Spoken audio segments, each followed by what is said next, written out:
Vamos nosotros a proseguir acá en el análisis en nuestros estudios y quisiera ahora ir con usted, Mustafa, y preguntarle por qué esta peregrinación del Arbaín se ha ganado ese reconocimiento de ser la más importante en el mundo y en la que incluso se dice, según datos y cifras, de que pues aumenta el número de peregrinos cada año, de que llegan más número de personas allí a Karbala. ¿Por qué?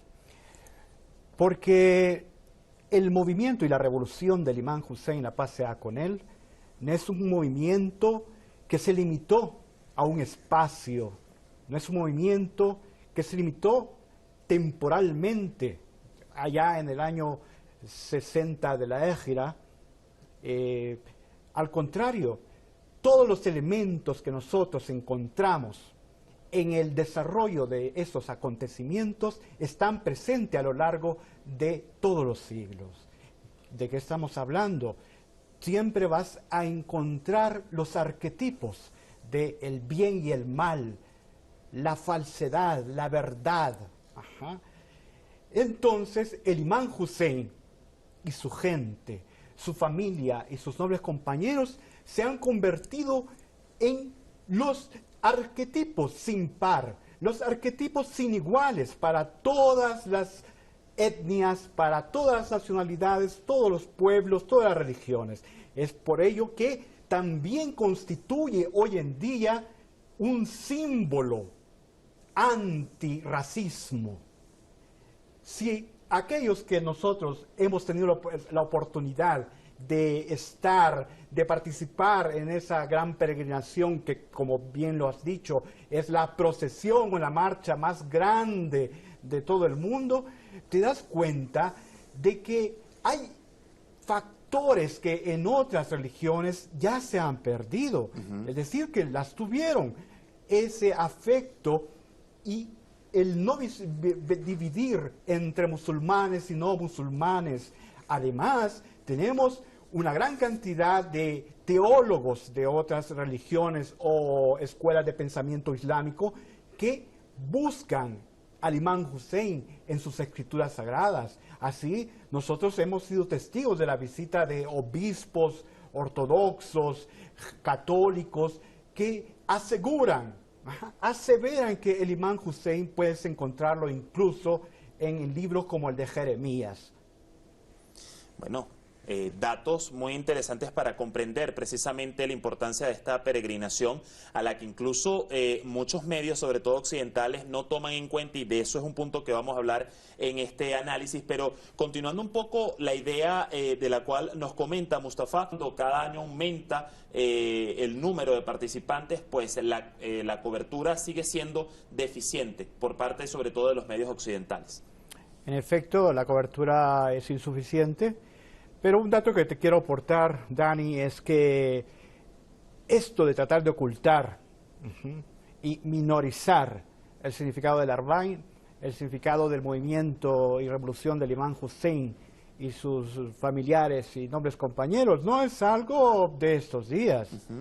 Esto lo tenemos desde la época en que fue martirizado. Ya había desinformación y ocultamiento de todo lo que había sucedido, tanto así que cuando llevaban a los prisioneros sobrevivientes de la tragedia de Karbala, es decir, las mujeres y los niños, familia del Imán Hussein y familiares de algunos de sus compañeros martirizados en Karbala, mucha de la gente de las poblaciones que lo recibía ignoraba de quién se trataba esa gente, tanto así que pensaban incluso que el padre del Imán Hussein, es decir, el Imán Ali, la paz sea con él, el primer imán de los musulmanes chiitas, incluso había parte de ellos que pensaban que no era musulmán y se admiraban cuando escuchaban que había sido martirizado en la mezquita y decían, pero ¿qué estaba haciendo Ali ahí? ¿Qué estaba haciendo si no era musulmán? Entonces, también ha habido actos en contra del Arbaín y atentados desde la época de los califas, atentados en contra del mausoleo del Imán Hussein. En el último de ellos, así muy terrible, fue a finales del siglo XIX, cuando se metieron a Karbala y destruyeron el santuario. Bueno, y esto es expansivo para los santuarios de otros descendientes del profeta Muhammad. Tú mismo lo has visto, hace un par de años dinamitaron, pusieron bombas en Irak, algunos de los santuarios. Entonces, tratan de ocultar la realidad. Y esto no tiene fin, pero la salvaguarda y todo esto es que Dios ha prometido que esa bandera que está en el santuario del Imam Hussein va a perdurar hasta el día del juicio final. Y bueno, cada día es más la gente que está abriendo los ojos, porque siempre lo han visto. En una y que otra noticia siempre se ha visto, se ha escuchado Arbaín, pero no se ha dicho en verdad qué es el Arbaín. Esto es un torrente que no pueden detener, y prueba de ello es Hispan TV. Hace una década no existía Hispan TV. ¿Qué hacíamos? Entonces, el solo hecho de que tú hayas leído en este medio occidental semejante información es una prueba de lo que te estoy diciendo. Entonces, tratan de ocultar, ¿verdad?, la verdadera faz de nuestra religión, el verdadero rostro del Islam.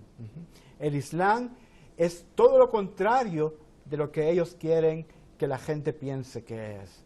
Así como en esa época en que martirizaron al Hussein, los opresores quisieron que la gente pensase que era todo lo contrario a lo que fue. Decían, es una persona que no sigue la religión del profeta, se ha salido de la religión del profeta, cuando la verdad era lo contrario. Esa lucha que tuvo el Imam Hussein hace 14 siglos a lo que está viviendo actualmente la región de Oriente Medio. ¿Cómo lo podemos comparar con lo que vemos el día de hoy, con la tensa situación además que se vive en gran parte de los pueblos de Oriente Medio? Como te dije al principio del programa, se trata de arquetipos.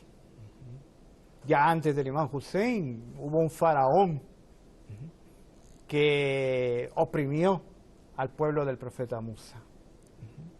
Y en toda la historia va descubriendo tanto la historia oficial de los occidentales como la historia de los de abajo.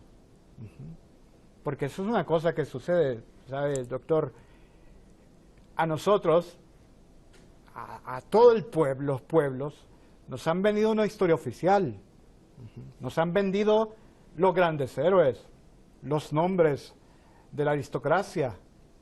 Pero al lado de esos héroes fabricados, al lado de esos que tuvieron la honra de comandar, digamos, movimientos, había gente del pueblo, gente que desconocemos cuáles son sus nombres, porque ellos mismos no los han tomado en cuenta.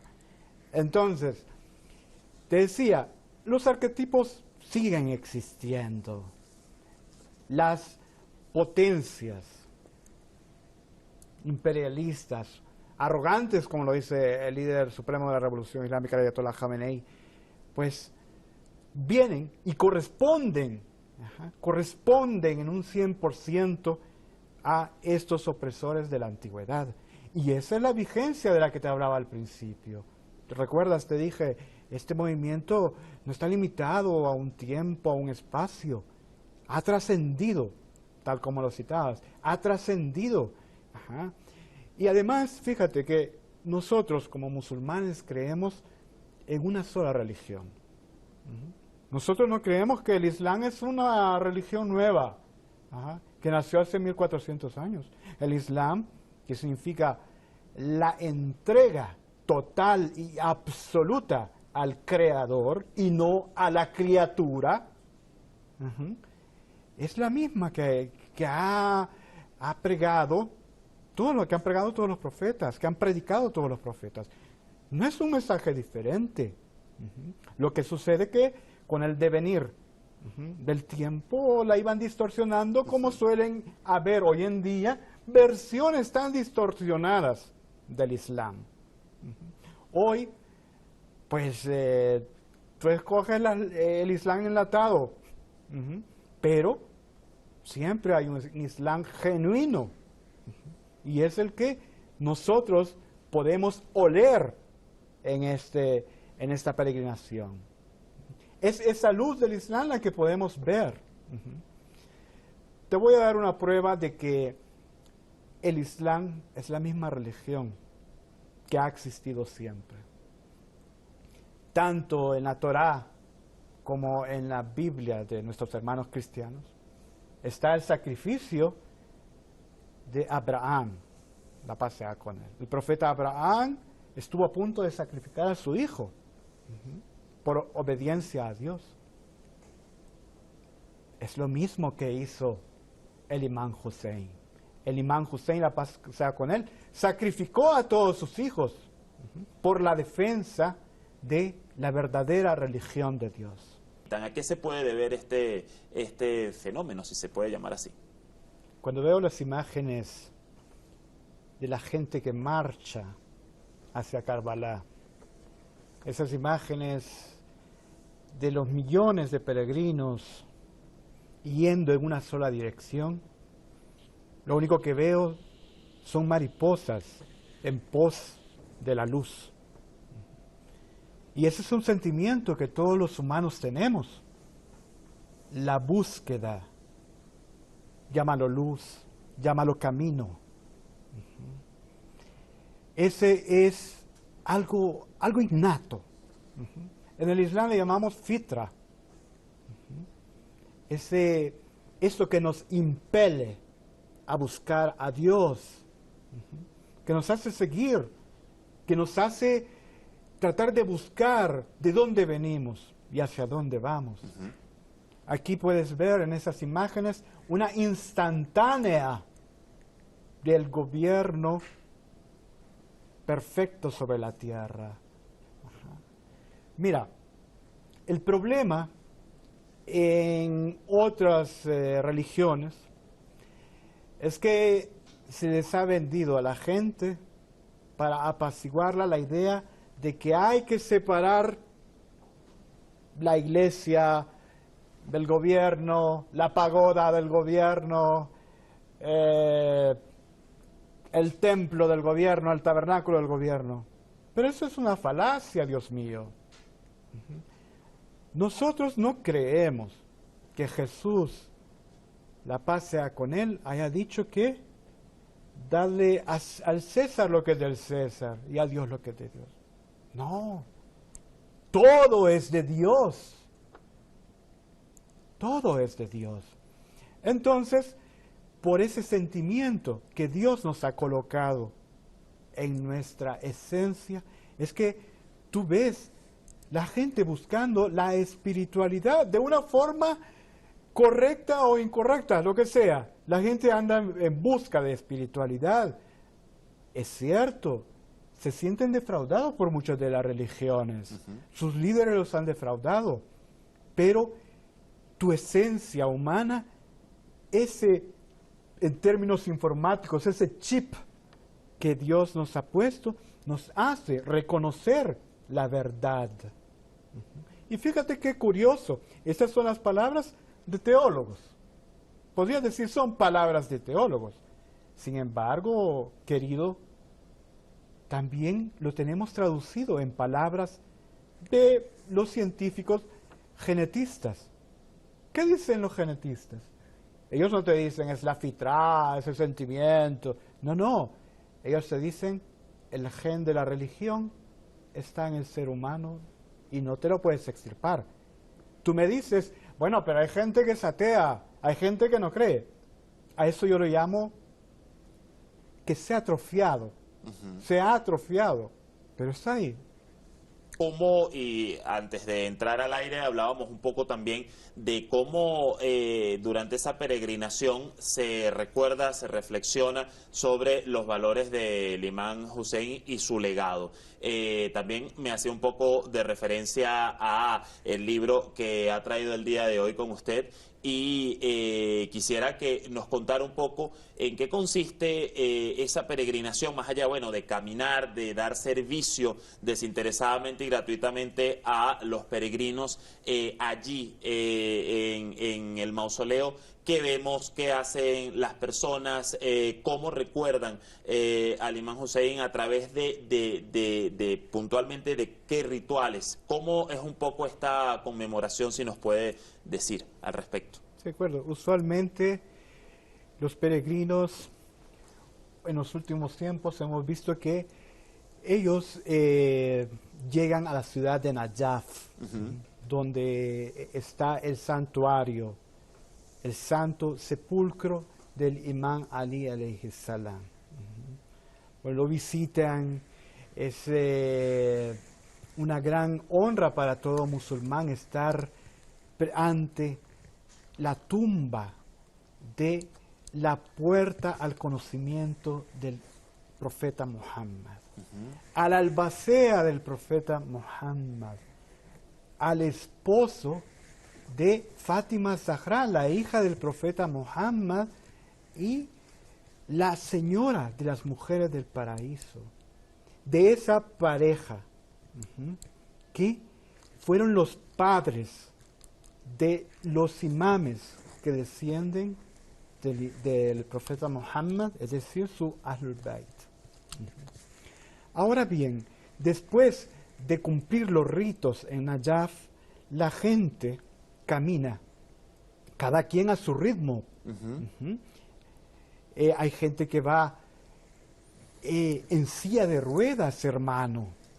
Hay gente con problemas, incapacidades físicas, que hacen esfuerzo. Caminan ese trayecto de casi 80 kilómetros hacia Karbala. Karbala, que está situado en la provincia homónima, a unos 100 kilómetros de Bagdad. Una vez allí, realmente el pecho de los creyentes estalla. Es algo que inefable realmente para mí, inefable, pero trataré de decirte. En primer lugar, tú estás presente para seguir la orden de Dios, porque los imames de la descendencia del profeta Muhammad enfatizaron reiteradamente que una de las señales de los creyentes es la visita al Imam Hussein. Por lo tanto, tú escuchas palabras, poemas, toda una devoción traducida en verbo en todos los idiomas. Allí realmente, como te dije en otro segmento, tú puedes ver una instantánea, tal vez hasta del día del juicio, donde toda la gente proveniente de todos los tiempos y de todas las etnias van a concurrir. Se visita el santuario del Imam Hussein, donde se lee unos textos que nosotros solemos llamar ziyarat. Hay dos textos que nos han sido transmitidos, uno a través del Imam Sadiq, uno a través del Imam Sadiq, y que está en este libro, y otro a través del compañero, de la primera persona que visitó al imán en el 40º día después de su martirio. Entonces, yo cuando he visto las palomas volar sobre los domos del sepulcro del Imam Hussein y su hermano querido y tan fiel, Abul Fazl Abbas, pues yo siento que incluso esas aves atienden al llamado de Dios y buscan la luz divina. Ese resumen lo que se hace. Y en el trayecto, hermano, vas siendo acogido por todas las personas que, como ya se ha dicho antes, desinteresadamente solo quieren servirte a ti en obediencia a Dios. Bueno, no. Solo quiero decirte, mira, este Arba'in es una muestra de lo que dijo el famoso sabio Kashful Gita. Él dijo, el Islam en su esencia es muhammadí. En su confirmación y afirmación y reafirmación es alaví, es decir, del imán Ali. Y en su continuidad y eternidad es Husseini. Por tanto, la escuela, el método de todo musulmán tiene que ser el imán Hussein. Es decir, ese es el camino, esa es la brújula. A través del análisis de lo que sucedió en Karbala, a través de esos hechos que son palpables y ya nadie los puede ocultar, tú puedes utilizarlo como criterio para desenmascarar aquello que, por el contrario, se te presenta como Islam verdadero. Tú comparas lo que hizo el imán Hussein y comparas lo que te dan algunas monarquías de la región y tú me dirás, ¿qué te dice tu intelecto? ¿Cuál es el Islam? Muy buena reflexión, pero también me gustaría, nos hablábamos antes de entrar al aire que tenía allí algo para leer precisamente en homenaje al imán Hussein y vamos a aprovechar el espacio si tiene alguna cita en particular que nos quiera compartir. Por supuesto, el imán Hussein es también fuente de inspiración para los artistas, para los pintores, para los dramaturgos, para los poetas. Así que te leeré algunos versos sobre el imán Hussein. No apagamos la memoria. Tu sacrificio aún duele con delirio y el celestial océano de tu martirio bañó de justicia la historia. Reina allí la demencia y vileza y te arrastra a una epopeya. Y el violento califa Omeya pide tu obediencia o tu cabeza. Tu estampa ilumina el cielo, el suelo lo estampa tu huella, y la fe es tu límpida estrella que va guiando nuestro vuelo. El presidente ve así Nasrallah como un simple político. El líder de un ejército, de una facción. Sin embargo, es una muestra de la escuela y del método del imán Hussein. Él es ante todo un religioso, comprendiendo el vocablo religioso, tal cual lo he explicado antes, algo que no separa el arte, la política, la teología en sí. Y es también donde tú puedes palpar la esencia de la escuela de Ahlul Bayt, la escuela jafarita, la escuela chiita, el liderazgo, el imamato. Estamos ante un hombre que representa el liderazgo en su patria, tal como otros sabios lo representarán en la suya. Y bueno, es a esto precisamente a lo que le temen las potencias arrogantes, las potencias occidentales. Es por eso que le temen al Arba'in, es por eso que le temen al imán Hussein y por eso le temen al Islam en general. Por supuesto, es que nosotros vamos a Karbala y hacemos el Arba'in, es sino para mejorar. Ese es uno de los grandes objetivos que tiene el ser humano cuando emprende un camino o hace algo que tiene que ver con los preceptos religiosos. Ya te he dicho, una de las señales del creyente es hacer el Arba'in. Desde ese momento, pues, estamos hablando de que la persona, los musulmanes que la hacen, en primer lugar, pues, tratan de obedecer un mandamiento, Y otra prueba es que tú vas al Arba'in y te quedas con ese fervor, te quedas con esas ganas de estar nuevamente ahí, Es decir, quieres estar el próximo año, 2 años después, 3 Eso años. es el peligro de Arbaín, la verdad. Yo veía, Quieras volver. Deja tu corazón ahí. veía en algunos documentales un hermano de Alemania que tenía 15 años de estar viniendo continuamente, año tras año, a hacer el Arbaín. Y bueno, es una sed que no se sacia. Y una cosa muy interesante es que debemos de recordar algo que tal vez se nos escapa. ¿El qué?